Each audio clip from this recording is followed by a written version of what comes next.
Hey, hi, hello there, and welcome back to Formula Amateur, where today we are talking about a brief history of Aston Martin in all of its entities, from its time as the Jordan team to the brief moments of Midlands F1 racing and Spiker F1 racing team, to Force India, to Racing Point, to Aston Martin. We are here to talk all about what that was all about. So let's get into it, shall we?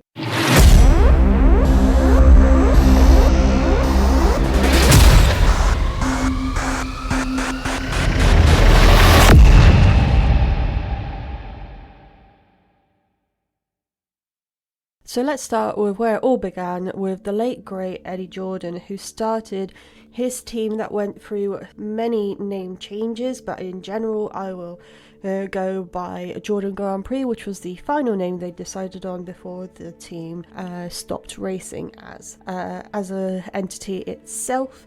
So the team started as Jordan in 1991 by Eddie Jordan, following the team's efforts in Formula 3000.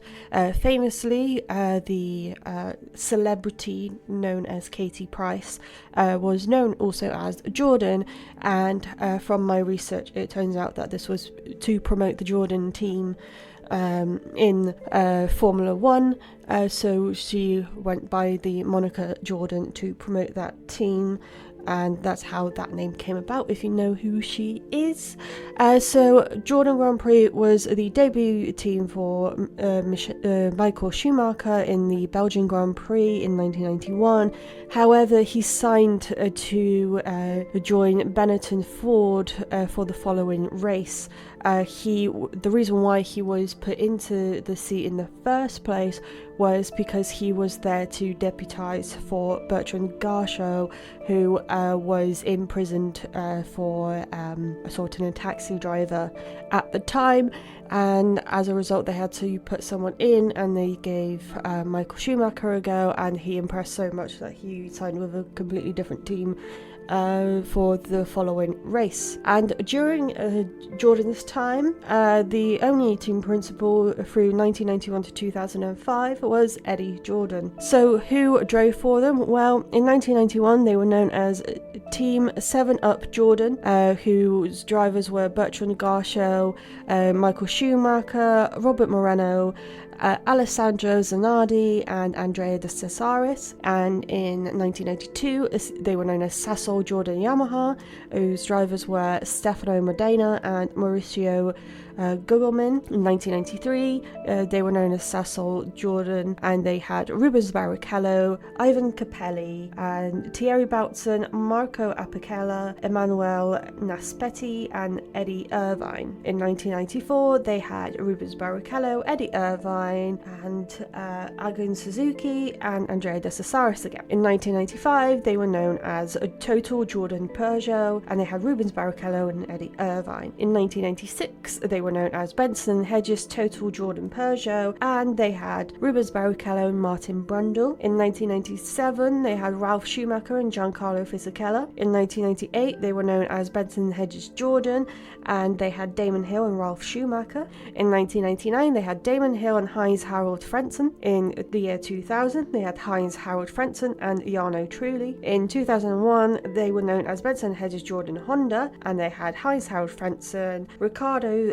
Zonta, Jarno Trulli and Jean Alesi. In 2002 they were known as DHL Jordan Honda, and Jordan are also the reason why DHL is known for its yellow scheme, according to what Eddie Jordan said in the podcast that he had with David Coulthard. So in DHL Jordan Honda they had Giancarlo Fisichella and Takuma Sato. In 2003 they were known as Benson Hedges Jordan Ford, and they had Giancarlo Fisichella, Ralph Furman and Zolt Baumgartner. In 2004 they were known as Jordan Ford, and they had Nick Heidfeld, Giorgio Pantano and Timo Glock. And in their final year they were known as Jordan Grand Prix, and they had Tiago Monteiro and Narayan Karthikeyan. So let's move on to their time as Midland/Spiker. So at the very end of the 2005 season, the Midland Group bought Jordan Grand Prix to become a very very short-lived Formula One team,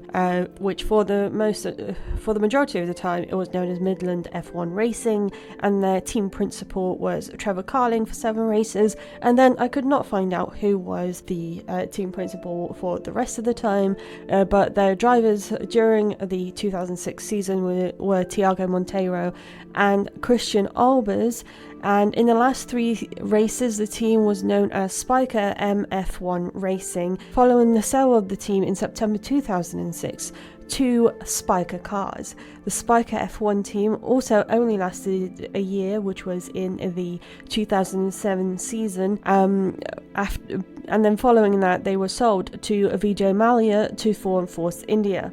During the time as Spiker F1, they had the team principal of Colin Coles, and their drivers were Adrian Sutil, who drove for all 17 races, Christian Albers, who drove for the first 9 races, Marcus Winkelhock, who drove for the European GP only, and then Sakon Yamamoto, who raced from races 11 to 17. And then they were bought out by Force India. And the team principals during this time were Colin Coles, briefly, followed by Vijay Mallya when they were Force India. So now let's talk a little bit more about Force India itself. So Force India was active during 2008 to 2018, and in 2008 they were known as Force India Formula One team, and their drivers were Adrian Sutil and Giancarlo Fisichella. In 2009 they had Giancarlo Fisichella, Adrian Sutil and Vitantonio Liuzzi. In 2010 they had Adrian Sutil and Vitantonio Liuzzi.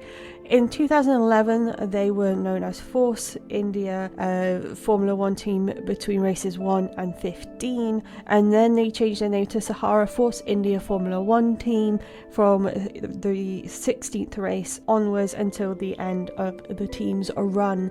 And this was when they had a new title sponsor. And during this time, their drivers were Adrian Sutil and Paul de Resta. In 2012, they had Paul de Resta and Nico Hülkenberg. In 2013, they had Paul de Resta and Adrian Sutil. And then from 2014 until 2016, their drivers were Sergio Perez and Nico Hülkenberg. And then in 2017, they had Sergio Perez and Esteban Ocon. And in 2018 was the same situation. In 2017-2018, around that time, was when Vijay Mallya faced accusations of fraud and was then having to sell the team. And I believe he may have done some prison time, but that was due to the fraud allegations, and I'm not very clued in on that topic because that is not my area of expertise, so I'll leave it at that.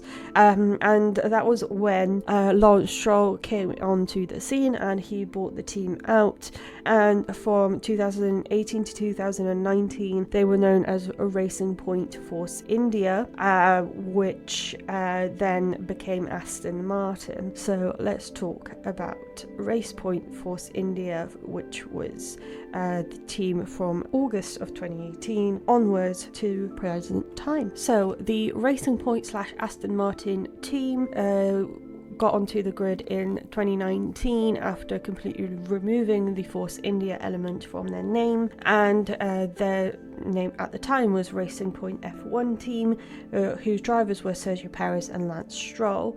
And then in 2020 they also had Sergio Perez and Lance Stroll alongside Nico Hülkenberg, who was the reserve driver who drove once during a time where Lance Stroll could not drive. And then in 2021 they became officially the Aston Martin F1 team, who was headed by Lance Stroll and Sebastian Vettel. And in 2022 it was Lance Stroll, Sebastian Vettel driving as well, but under the name Aston Martin Aramco Cognizant F1 team. And then in 2023, following Sebastian Vettel's retirement from the sport and the following years onwards, the drivers have been Fernando Alonso and Lance Stroll, but since then they have dropped the Cognizant name from their title, probably because it was getting a bit lengthy to remember which order everything came in.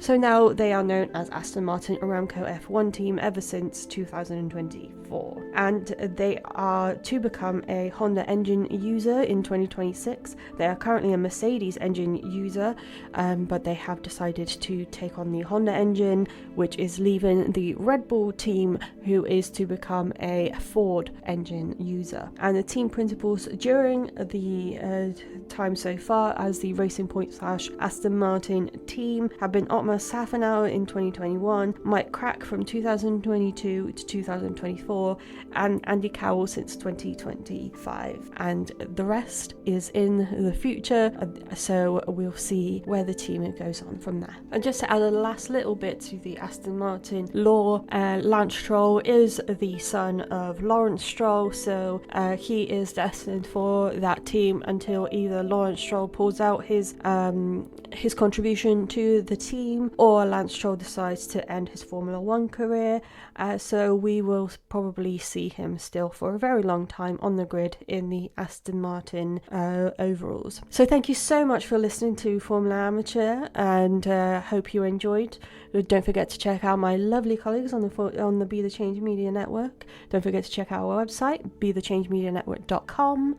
I hope you have a lovely rest of your weekend, and please come back on Monday where we are talking all about the Dutch Grand Prix race rundown in Zandvoort. So see you there. Have a lovely weekend. Goodbye.